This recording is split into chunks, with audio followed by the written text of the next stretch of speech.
절 말씀을 통해서 하나님 닮은 사람이라는 제목으로 하나님 말씀 증거하겠습니다. 살아서 누리는 천국, 죽어서 영원히 사는 천국, 마태복음 강의 20번째 시간입니다.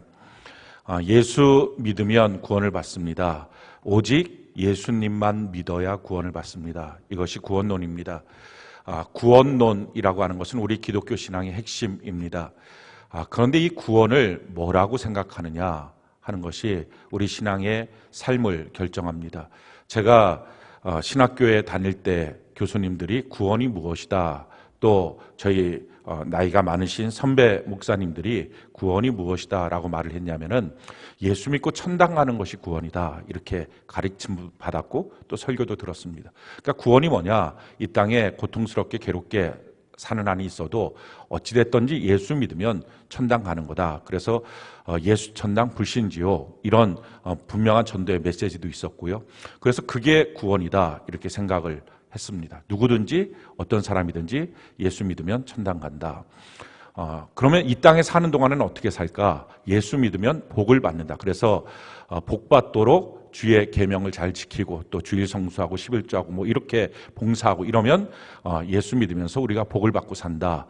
또 우리가 죄가 있으면 그 죄를 하나님께 회개하면 그 어떤 죄대로 다 용서를 받는다. 이게 구원이다. 그래서 영혼의 구원, 삶의 구원, 마음의 구원, 우리의 마음이 죄로부터 자유케 되는 이것이 구원이다 라고 가르침도 받았고요. 또 선배 목사님들이 그렇게 말씀도 증거하셨습니다. 근데 그 말이 틀린 말은 아니지만 맞는 말도 아닙니다. 그러니까 그렇게만 구원이다 라고 알고 있고 가르치고 있고 또 배우고 있었기 때문에 잘못하다가는 가장 무서운 사람이 그리스도인이 된 거예요. 죽으면 예수 믿으니까 무조건 천당, 살면서는 예수 믿으니까 무조건 복, 죄 있으면 하나님께 나가면 다 용서. 그러니까 이 사람은 뭐든지 할 수 있는 사람이 된 것입니다. 그리고 실질적으로 그런 가르침의 결과가 오늘날 한국교회가 욕을 먹고 그리스도인들이 지탄을 받는 이유들이 된 것입니다. 물론 교회를 통해서 선하게 살자, 또 거룩하게 살자, 또 성화의 삶을 살아야 된다, 하늘나라에 상급이 있다, 이런 얘기도 들었지만 사실은 그런 것들은 옵션처럼 생각이 든 거예요. 그래서 반드시 해야 될 게 아니라 하면 너무 좋지만 못하면 할 수 없지, 나는 안 되지, 나는 죄 짓는 게 전문이고 하나님은 용서가 전문이지, 또 하늘나라에 상이 있다고 하지만 난 이 땅에 살면서 이 세상에서의 부여와 성공이 더 좋지, 하늘나라의 상은 뭐 고사하고 그냥 상 받는 거 말고 끄트머리라도 천국에 들어가면 되지, 그러면 지옥보다는 훨씬 낫겠지, 이런 식의 생각들을 하면서 신앙생활하면서 면피용으로 주일날 와서 예배 한번 드리고 이것이 내 신앙생활의 전부인 것처럼 우리가 생각하면서 사는 이유는 구원론이 잘못되게 가르쳐져서 그렇습니다. 근데 우리가 성경을 제대로만 읽게 되면, 그리고 성경을 깊이 묵상하면 성경이 말하고 있는 구원이 그것이 아니라는 사실을 알게 됩니다. 구원이라고 하는 것은요, 소테리아, 건져냄을 받았다, 이게 구원이에요. 그러니까 이 건져냄을 받았다라고 하려면 반드시 어디서부터 건져냄을 받았는지, 그리고 어디로 건져내서 옮겨졌는지, 이게 반드시 있어야 됩니다. 이것 없이 그냥 구원, 이건 아니죠. 어디서부터 건져냄을 받았습니까? 죄와 사망, 마귀의 역사, 또 세상으로부터 건져냄을 받았습니다. 그래서 어디로 갔습니까? 하나님의 나라의 백성으로 옮겨진 것입니다. 그러니까 구원이라는 것은 이처럼 소속이 바뀌어지는 것, 이게 구원입니다. 그러니까 구원은 내가 그냥 이 땅에 살면서 그냥 영원한 천국 들어가지, 천당 가지, 이게 아니라 구원받는 즉시 우리의 소속이 바뀌어집니다. 그래서 성경이 이것을 우리에게 이렇게 말씀합니다. 골로새서 1장 13절 우리 같이 한 목소리 한번 읽어볼까요? 시작. 그가 우리를 흑암의 권세에서 건져내사 그의 사랑의 아들의 나라로 옮기셨으니, 성경은 이것을 나라가 바뀌었다라는 것입니다. 이민을 해버렸다 하는 것입니다. 내가 세상 나라에 살고 있던 내가 하나님 나라의 백성으로, 그의 사랑의 아들의 나라의 백성으로 완전히 소속이 바뀐 것, 이게 구원이다라는 것입니다. 여기서 한 걸음 더 나가서요, 소속이 바뀔 뿐만 아니라 우리 자신의 신분이 바뀐 것입니다. 우리는 전에 죄인이었어요. 그래서 마귀에게 쩔쩔매는 죄짓고 사는 죄인이었습니다. 가끔 용서를 받으면 용서받은 죄인일 뿐이지 죄인이라고 하는 신분은 벗어지지가 않았어요. 근데 예수님의 십자가로 말미암아 우리가 이제 더 이상 죄인이 아니라 하나님의 의가 된 것입니다. 그래서 성경이 이렇게 말하죠. 고린도후서 5장 21절 우리 같이 한번 읽어볼까요? 시작. 하나님이 죄를 알지도 못하신 이를 우리를 대신하여 죄로 삼으신 것은 우리로 하여금 그 안에서 하나님의 의가 되게 하려 하십니다. 우리가 다 하나님의 의가 되었다는 것입니다. 그래서 이제 여러분들이 저는 죄인입니다. 이 말을 이제 중단하셔야 합니다. 그것은 옳은 신학적인 고백이 아닙니다. 하나님 나는 의인이 되었습니다. 그러나 나의 노력으로 내가 천국에 간 게 아니고 나의 노력으로 의인이 된 게 아니라 예수님의 십자가로 말미암아 내가 의가 되었습니다. 하나님의 의인이 되었습니다. 이렇게 고백하는 것, 이게 구원이에요. 구원은 나의 소속을 바꾸고 나의 신분을 완전히 바꾸는 것, 이게 구원입니다. 그래서 구원을 성경은 뭐라고 말하느냐? 중생이라고 말합니다. 거듭남이라고 말해요. 그러니까 구원받은 삶을 한마디로 말하면 거듭났다. 이게 무슨 말이냐면 두 번째 태어났다는 것입니다. 내가 세상에서 살았어요. 그래서 마귀의 종으로 죄인으로 살았습니다. 이렇게 살았던 삶은 예수님의 십자가에서 우리가 같이 죽었고 이제 그것은 다 끝났고 이제 하나님의 나라로 옮겨져서 우리가 다시 태어난 거예요. 그러니까 중생 두 번째 태어났다. 이제 다시 태어났다. 이게 구원이에요. 우리가 완전히 새로운 피조물로 태어난 것입니다. 그래서 성경이 이렇게 말해요. 고린도서 5장 17절 우리 같이 한번 한 목소리 읽어볼까요? 시작. 그런즉 누구든지 그리스도 안에 있으면 새로운 피조물이라 이전 것은 지나갔으니 보라 새 것이 되었다. 이전 것은 다 지나간 것입니다. 우리는 하나님 안에서 새로운 피조물이 된 것입니다. 새롭게 태어난 것입니다. 태어날 때 우리의 노력으로 태어난 게 아니에요. 우리가 태어날 때 육신적으로 태어날 때 어떻게 태어납니까? 우리가 노력해서 힘줘서 태어납니까? 아니에요. 엄마가 힘줘서 태어난 거예요. 아빠가 힘줘서 태어난 거예요. 그러니까 우리 마찬가지예요. 구원은 우리의 힘으로 된 게 아니라 하나님 아버지의 능력으로 된 거예요. 아멘이십니까? 그래서 우리가 천국 백성 됐고 하나님의 의가 된 것입니다. 태어났어요. 우린 그냥 내가 태어난 게 아니라 우리의 부모를 통해서 태어남을 받은 것처럼 하나님 아버지를 통해서 천국 백성으로 믿음으로 말미암아 태어남을 받게 된 것입니다. 태어났으니 이제 어떻게 됩니까? 반드시 자라나야 합니다. 우리가 잘못된 구원론에 빠지면 나는 예수 믿고 천당 가. 이게 당연히 따놓은 당상이 되고 나면 그럼 이 땅에 사는 동안은 세상만 관심이 있습니다. 성공하고 잘 먹고 잘 살고 부유하고 건강하고 이게 예수 믿는 것 전부라고 생각을 합니다. 거룩하게 사는 것, 성결하게 사는 것, 하나님의 뜻을 따라 사는 것 좋은 말이지만 안 되면 할 수 없다라고 생각을 합니다. 이건 옵션이 된 거예요. 근데 그게 아니에요. 우리가 새로운 나라, 하나님의 나라의 백성으로 태어남을 받았어요. 그럼 태어났으면 자라나지 않으면 그건 완전히 실패해요. 안 태어난 게 훨씬 더 나은 거예요. 그러니 태어났으니 자라나야 합니다. 그리스도의 장성한 분량에 이르러야 합니다. 그게 성화 영화예요. 너무 그것은 마땅한 우리의 신앙의 삶이 됩니다. 우리가 어떻게 자라날까요? 두 가지를 통해서 자라나는 거예요. 제일 첫 번째 우리가 자라나는 방법, 그것은 하나님 나라의 법칙을 익숙하게 만들어야 합니다. 그럼 우리가 육신적으로 사는 거랑 너무 비슷해요. 우리 아이가 태어났어요. 그럼 태어나서 그 아이가 잘 자라나게 하는 방식이 뭐예요? 어린이집, 유치원, 초등학교, 중학교, 고등학교, 대학교 이걸 다니면서 이 세상에 사는 규칙, 법칙을 그가 잘 익숙하게 배우는 것입니다. 그래야 그 안에서 살 수 있는 것처럼 똑같아요. 우리도 태어났으니 하나님의 법에 익숙하게 살아야 됩니다. 우리는 이제 죄와 사망의 법이 아니라 생명의 성령의 법으로 옮겨진 것입니다. 그 법에 익숙하게 사는 거예요. 익숙하게 살려면 옛날에 내가 살았던 삶의 방식을 자꾸 버려야 됩니다. 그리고 하나님의 말씀으로 지으신 새로운 삶의 방식을 자꾸 익혀야 됩니다. 옛날 우리가 살았던 삶의 방식을 성경은 이렇게 말합니다. 에베소서 2장 2절로 3절 우리 같이 한번 한 목소리 읽어볼까요? 시작.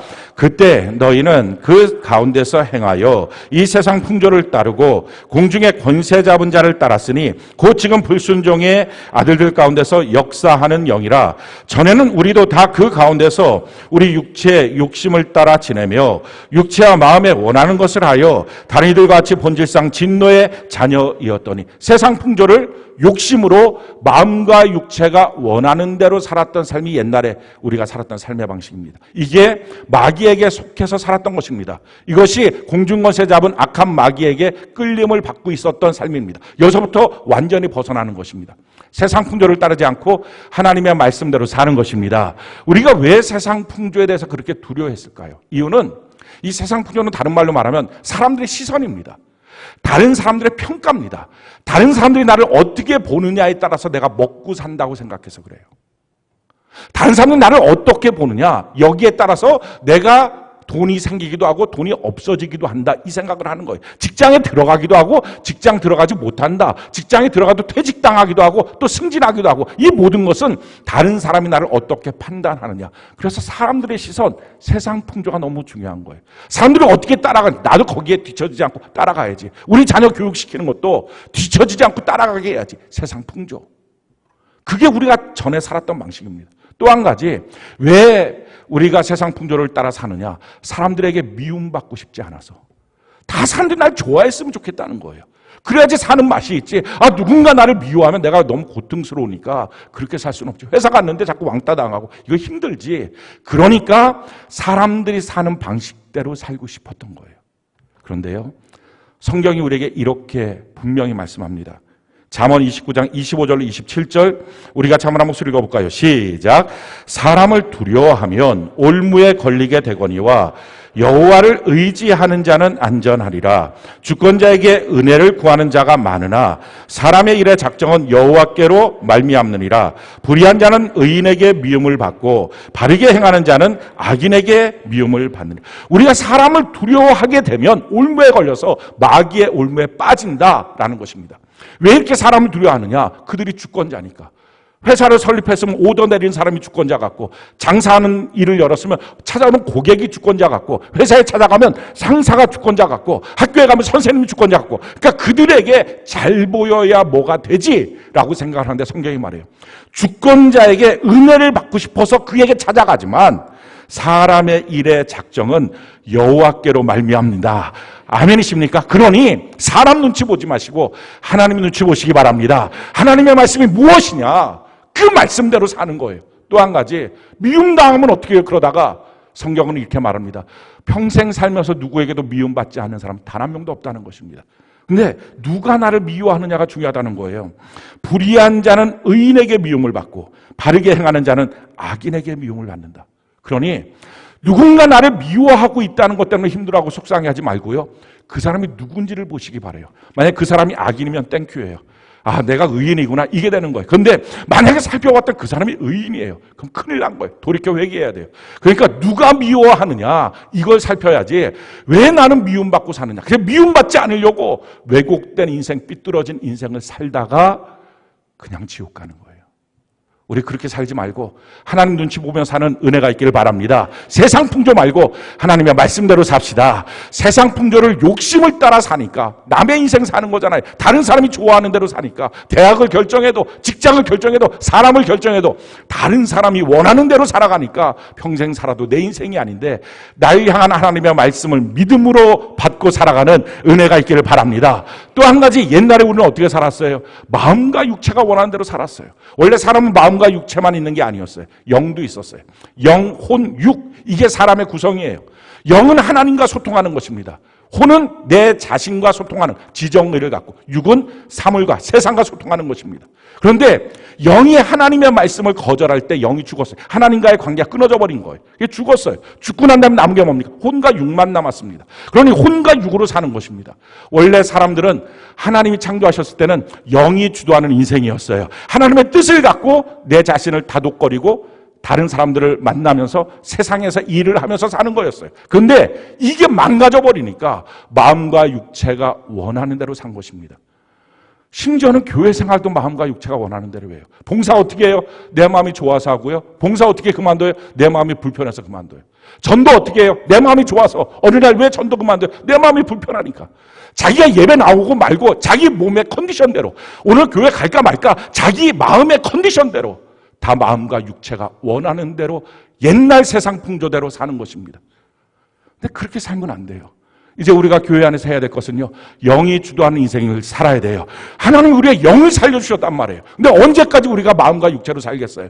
하나님을 믿으면 하나님이 세상을 이처럼 사랑하사 독생자를 주셨으니 이는 저를 믿는 자보다 멸망치 않고 영생을 얻게 하려 하심이라. 영생을, 영원한 생명을 주셨어요. 우리 안에 영원한 생명이 없는데 영원한 생명, 그게 바로 영이에요. 하나님이 우리에게 이 영을 주셨으니 영이 주도하는 인생을 사시길 바랍니다. 우리가요, 하나님과 소통하는 게 영이잖아요. 그러니까 하나님과 소통하는 영으로 살지 못하면 말씀도 마음과 육체로 받는 거예요. 순종도 마음과 육체로 하는 거예요. 그러니까 잘못된 게, 이거는 하나님과 소통하는 기간이 아닌데 그걸로 하려고 하니까 잘 못하는 것입니다.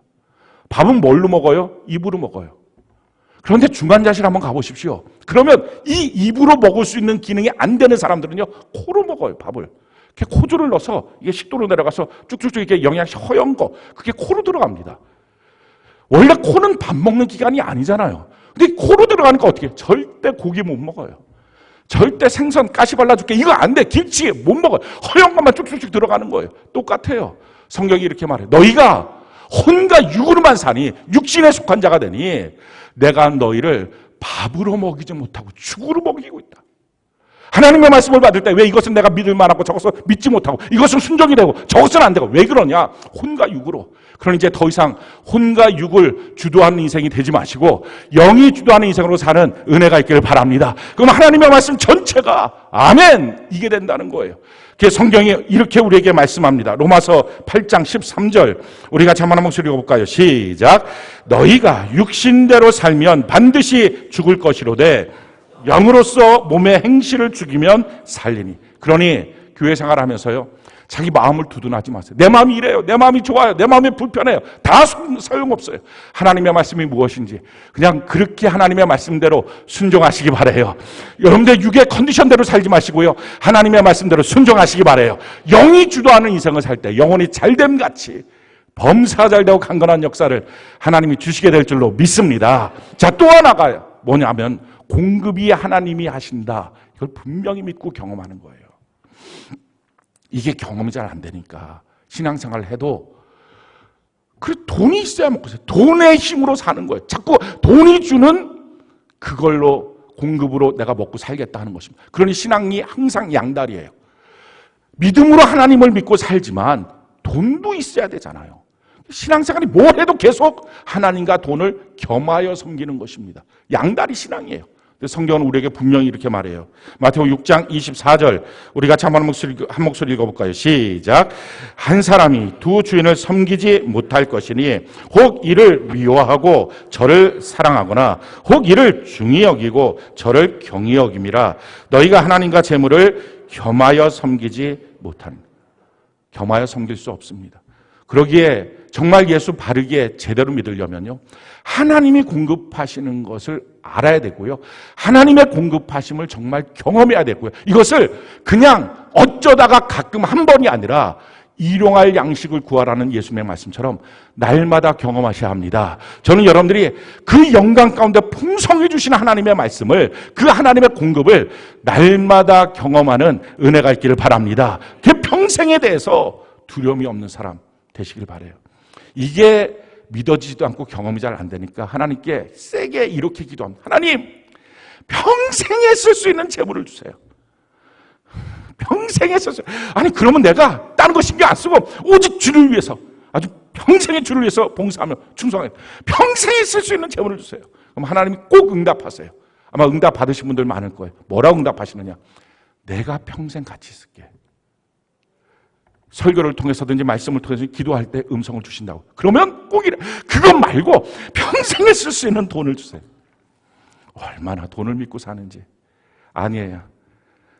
주님 계시면 돼요.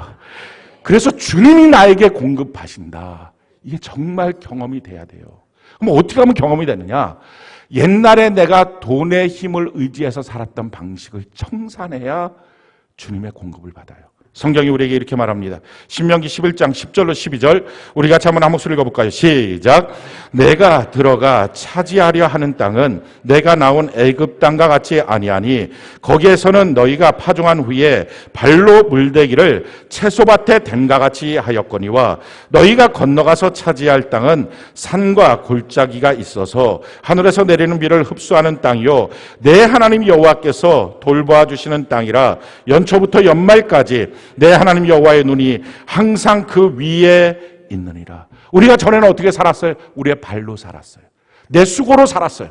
내 이력으로 살았어요. 내가 살아왔던 나의 경력으로 살았어요. 이게 지금도 나를 먹여 살릴 거라고 생각하는 삶을 버려야 돼요.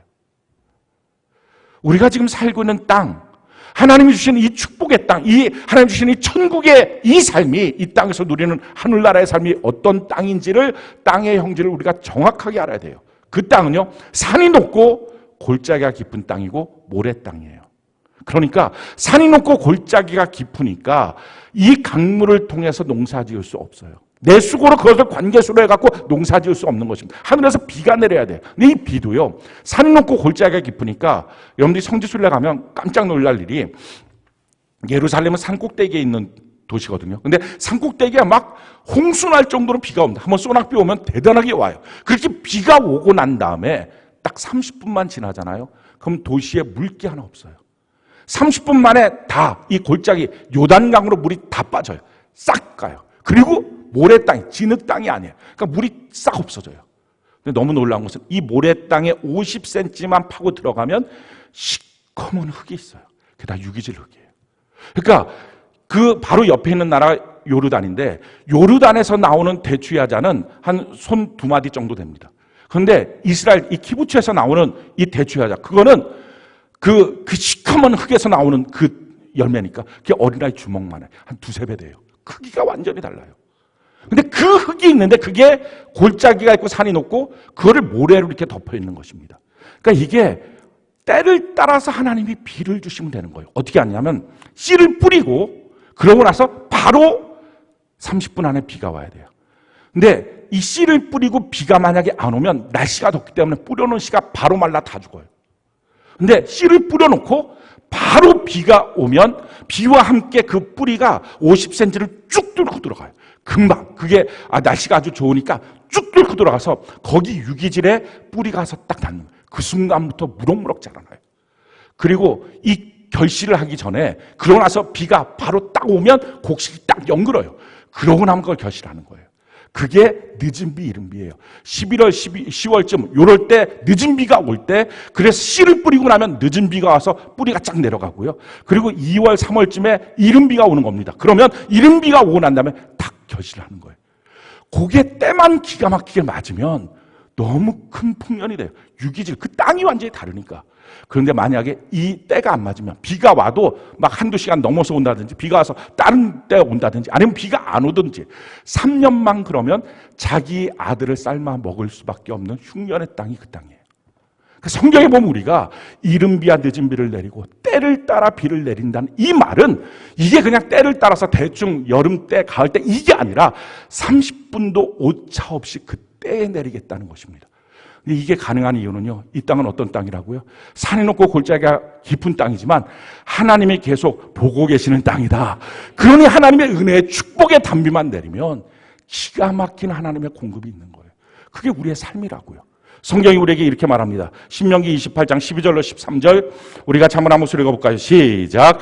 여호와께서 너를 위하여 하늘의 아름다운 보고를 여시사 내 땅에 때를 따라 비를 내리시고 내 손으로 하는 모든 일에 복을 주시리니 내가 많은 민족에게 꾸어줄지라도 너는 꾸지 아니할 것이요 여호와께서 너를 머리가 되고 꼬리가 되지 않게 하시며 위에만 있고 아래에 있지 않게 하시며 아멘. 이런 놀라운 축복의 땅이 우리가 지금 살고 있는 이 땅이 하나님은 우리를 이런 곳에 살게 하셨어요.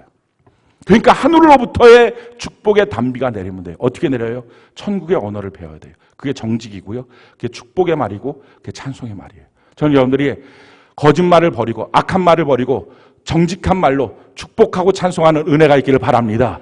그리고 또 어떻게 하면 우리의 마음을 잘 지켜야 돼요. 우리 주변에 악인들을 세워서 내 마음을 악인과 똑같이 만들려고 합니다. 그때 주님 닮은 마음으로 딱 내 마음을 만드는 거예요. 충만해지시기 바라요. 교회 와서 그냥 교회 왔다 갔다 신앙생활 하지 마시고요. 성경대로 바르게 신앙생활 하십시오. 뿌리를 깊이 내리시길 바랍니다. 이 뿌리 깊이 내린다는 것은 교회 등록해서 내가 열심히 있어서 무슨 봉사하고 직분을 얻었다, 이게 아니고요. 평생 내리는 거예요.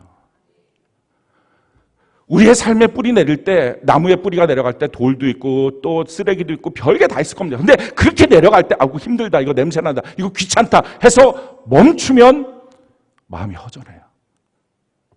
신앙생활이 안 돼요. 근데 그때 뚫고 뿌리를 내리면 거기서 충만함이 있어요. 할렐루야. 야, 이런 거구나. 하나님으로부터 충만해지면 악인들로부터 영향받지 않아요. 여러분들이 세움을 받을 준비를 하시고요. 교훈을 받은 대로 믿음에 굳게 서서 감사를 넘치게 하는 은혜가 있기를 바랍니다. 오늘 세 번째 시간이에요. 그리고 이 축복의 땅에 대한 우리의 구원론에 대한 마지막 시간이기도 합니다. 근데 이 세 번째 시간의 핵심은요, 하나님이 우리에게 요구하시는 거, 어떻게 하면 내가 너희에게 비를 내리겠다라고 말씀하셨냐면은 너는 나를 닮아야 한다. 하나님 닮은 사람이 돼야 된다 하는 것입니다. 우리 44절 우리 같이 한번 한 목소리 한번 읽어봅시다. 44절 같이 한 목소리 시작. 나는 너희에게 이르노니 너희 원수를 사랑하고 너희를 박해하는 자를 위하여 기도하라. 이거 가능한 사람 누가 있을까요? 원수를 사랑하라. 아니 원수를 용서하라 정도로 우리가 눈물 흘리면서 할 수는 있을지 몰라요. 그래, 용서하다. 용서하고 내가 다시는 안 본다. 용서하고 신뢰도 안 하고 아주 그냥 그 동네 꼴도 보기 싫다. 이 정도는 우리가 할 수 있어요. 그게 용서는 하지만 용서가 아니고 사랑하라는 거예요. 근데 거기다가 또 한 가지, 너를 박해하는 사람, 너를 막 핍박하는 사람들을 위해서 기도하라. 이 기도는요, 단원의 기도가 아니에요. 하나님 저거 저주받도록 그냥 빨리 하나님 데리고 내 눈에서 치워주세요. 이런 기도가 아니에요. 성경은요, 이 기도를 축복의 기도라고 말해요. 로마서 12장 14절에 보면 너희를 박해하는 자를 축복하라. 축복하고 저주하지 말라.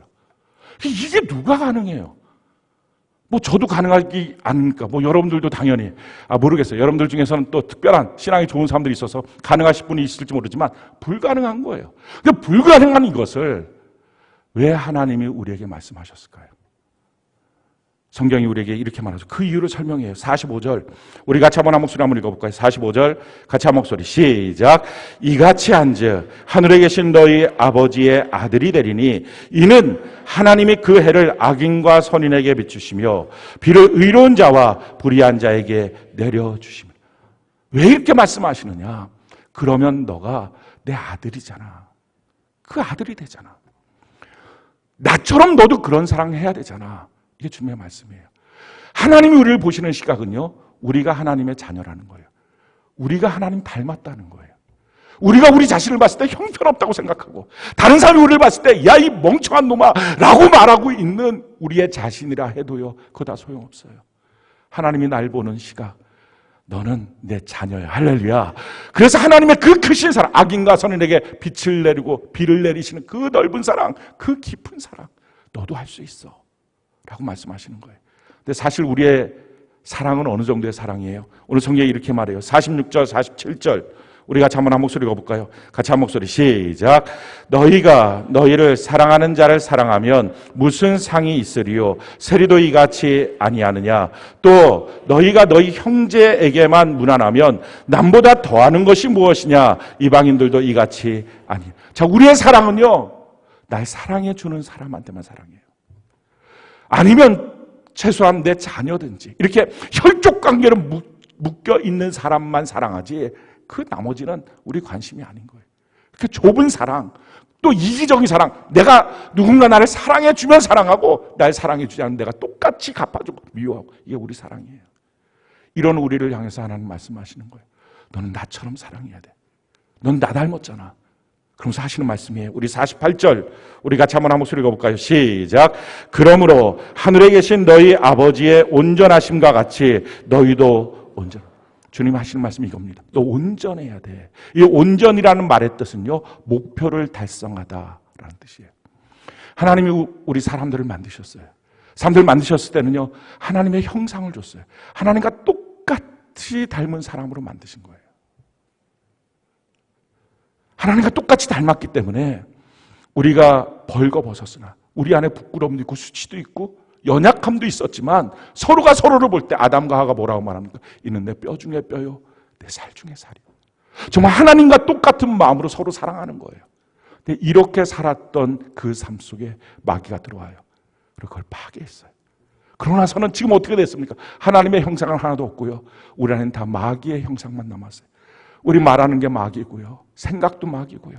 행동도 말이고요. 얼굴도 말이고요. 마귀고요. 막 모든 것이 다 마귀 같은 일만 하고 있는 거예요. 그러니 이 말씀을 들었을 때 이게 어떻게 가당키나 해? 말도 안 돼. 라고 말하는 이유는 우리가 그만큼 하나님을 이제 떠나서 하나님의 형상은 파괴되고 마귀의 형상만 남아서 이 말씀이 말도 안 된다고 생각하는 겁니다. 그 당시 예수님 당시의 바리새인들이나 유대 율법 학자들도 그게 말도 안 된다고 생각했던 것 같아요. 어떻게 그렇게 살아? 그래서 그들이 설교했던 내용이 이런 설교를 했었어요. 43절 우리 같이 한번 한 목소리 읽어볼까요? 43절 같이 한 목소리 시작. 또 내 이웃을 사랑하고 내 원수를 미워하라 하였다는 것을 너희가 들었으나. 얼마나 이게 사람한테 딱 맞는 설교입니까? 이웃은 사랑하고 원수는 미워해라. 만약 설교를 이렇게 하고 있다면 우리의 마음에 너무 딱 맞잖아요. 그 정도는 내가 할 수 있지. 은혜되지. 근데 사실은 이 말씀은요, 말씀을 완전히 왜곡한 거예요. 이 말씀은 레위기 말씀인데 레위기 19장 18절 이 말씀이거든요. 같이 한번 한 목소리 읽어봅시다. 시작. 원수를 갚지 말며 동포를 원망하지 말며 내 이웃 사랑하기를 내 자신과 같이 사랑하라. 나는 여호와니라. 하나님이 하신 말씀이 뭐예요? 여기서 두 가지를 왜곡시켰어요. 먼저 이웃을 사랑하여서 빼놓은 게 있어요. 너 자신처럼. 이건 부담스러우니까 그냥 사랑하지만 내가 알아서. 그게 우리한테 맞는 거예요. 근데 성경은 말해요. 너 자신처럼 사랑해. 또 한 가지, 원수 갚지 말고 이걸 바꿔버렸어요. 원수를 미워하고 이렇게. 사랑하는 성도 여러분, 내 마음에 딱 맞는 말씀, 내가 편한 말씀 다 거짓된 말씀이에요. 그렇게 바꿔놓고 설교하고 그렇게 바꿔놓고 말하니 하나님의 말씀대로 서지를 못해요. 정말 말씀이 부담스럽고 힘들어도요, 하나님의 말씀 고지곧대로 드려야 될 이유는 우리가 옛날에 살았던 죄인이 이제는 아니잖아요. 세상 나라 백성이 아니잖아요. 이제 바뀌어졌잖아요. 하나님 나라 백성으로 살고 하나님 나라의 백성처럼 되기 위해서는요, 하나님의 말씀 그대로를 듣고 그 말씀대로 우리는 살아가야 합니다. 이게 필요한 거예요. 내가 편한 말씀 그게 아니고요. 왜냐하면 내가 편한 말씀대로 살면 마지막 날 심판받습니다. 마지막 날 우리를 심판할 것은 성경 그대로의 말씀이 우리를 심판한다고 요한복음 12장이 말씀해요. 하나님의 말씀 그대로 듣는 거예요. 그래서 우리는 딜레마에 빠진 거예요. 하나님의 말씀 그대로를 받아야 되는데 또 어떤 사람이 이렇게 말해요. 이거 천국에서 하라고 하는 말씀이에요. 이렇게 생각하는 사람이 있어요. 천국에서는 내가 원수 사랑하고 천국에서는 나 핍박한다. 기도할 수 있어요. 근데 아니에요. 일단 정말 아닌 이유는요, 천국엔 원수가 없어요. 여러분 생각을 해보세요. 천국에 가는데 내 원수가 있어. 거기에 날 핍박하는 사람이 있어. 그러면 그게 천국이에요. 천국인 줄 알고 갔지만 그게 지옥인 거예요. 원수가 없어야 천국이지. 어디를 가든지 다 사랑하는 사람들이 있어야 천국이지. 그게 원수가 있고 날 핍박하고 날 괴롭히는 사람이 있어서 천국에서도 나 다른 동네 이사 갈래. 그게 무슨 천국이겠어요. 그러니까 지금 이 땅에서 하라고 하시는 말씀이에요. 그게 우리 딜레마죠. 우리는 못하는데, 우리는 날 사랑하고 그냥 내 혈족이나 어떻게, 근데 원수도 사랑하고 핍박하는 자를 위해서 너가 축복에 기도하고 난 주님처럼 할 수 없어요 라고 우리가 고백할 수밖에 없어요. 그런데요, 너무 놀라운 한 가지가 있어요. 우리가 할 수 있는 거예요. 그걸 주님이 우리 안에 주셨어요. 성경이 우리에게 이렇게 말씀하십니다. 요한일서 3장 9절 우리 같이 한번 한 목소리 한번 읽어볼까요? 시작. 하나님께로부터 난 자마다 죄를 짓지 아니하나니 이는 하나님의 씨가 그의 속에 거함이요 그도 범죄하지 못하는 것은 하나님께로부터 났습니다. 우리 안에 뭐가 있다고요? 하나님의 씨가 있어요. 여러분, 씨가 뭡니까? 씨는 그 생명체 전체의 본성이 다 담겨 있어요. 그 형질이 다 담겨 있는 게 씨예요. 그러니까 그 작은 씨 안에 사과 씨를 만약에 심었다. 그러면 그 사과 나무는 몇 센치, 얼마큼 자라나고 열매는 어떻게 맺고 무슨 종이고 뭐 잎사귀는 어떻게 되고 언제 자라나고 그 모든 게 그 씨 안에 있는 거예요. 그래서 그 씨 안에 DNA가 있잖아요. 유전자가 있잖아요. 그러니까 그 작은 씨 안에서 그게 발화하고 나면 그 형체, 그 생명체의 형체가 되는 것입니다. 그러니까 부모의 DNA, 부모의 유전자를 담고 있으면 자녀는 붕어빵이잖아요. 그러니까 부모를 안 봐도 자녀를 보면 너 누구 아들이지, 너 누구 딸이지, 그거 금방 알아요. 우리 안에는 하나님의 씨가 있어요. 하나님을 닮을 수 있는 하나님의 씨를 주셨어요. 그러니 이 말씀이 뭡니까? 내가 노력하고 애써서 하나님을 닮아가라는 게 아니에요. 그러니까 다 실패해요. 내 하나님 닮아야지, 오늘도 하나님 닮아야지, 이렇게 막 내가 노력하고 애써서 신앙생활 하는 게 아니에요. 내 안에는 하나님의 씨가 발화를 해서 자라나게 하면 돼요.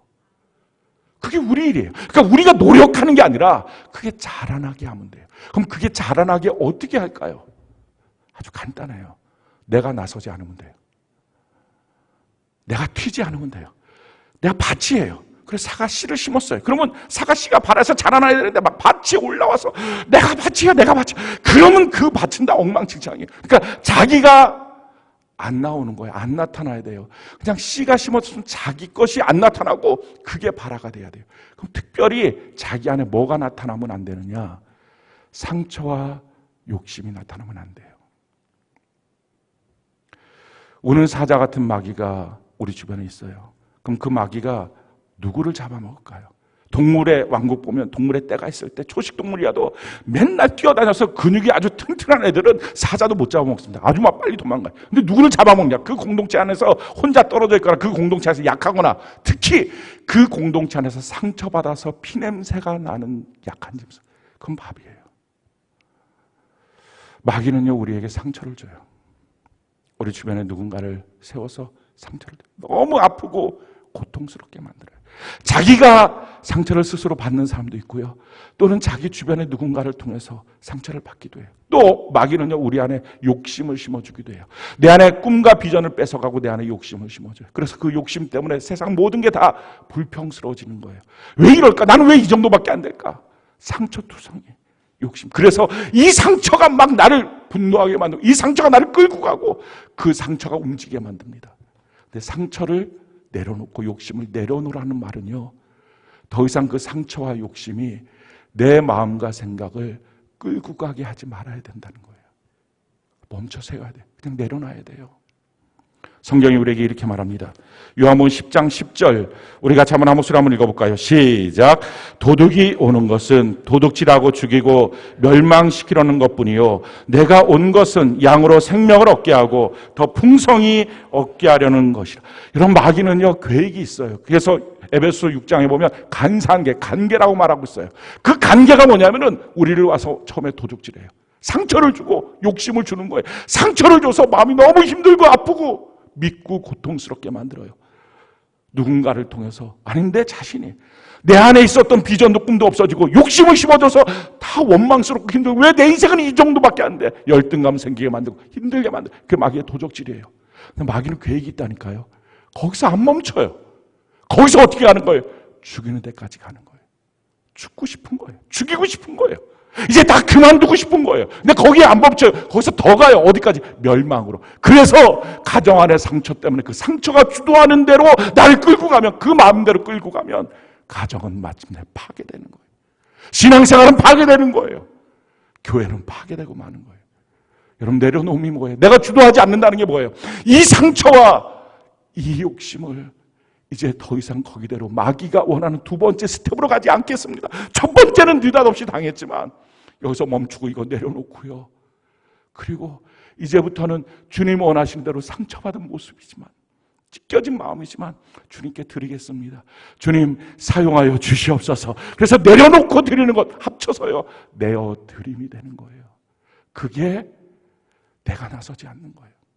왜 자꾸 주님의 형상이 우리 안에 이루어지지 않나요? 상처가 불끈불끈 나오니까 하나님의 말씀이 들려도 순종하기 싫고 그 다음 스텝으로 가는 거예요.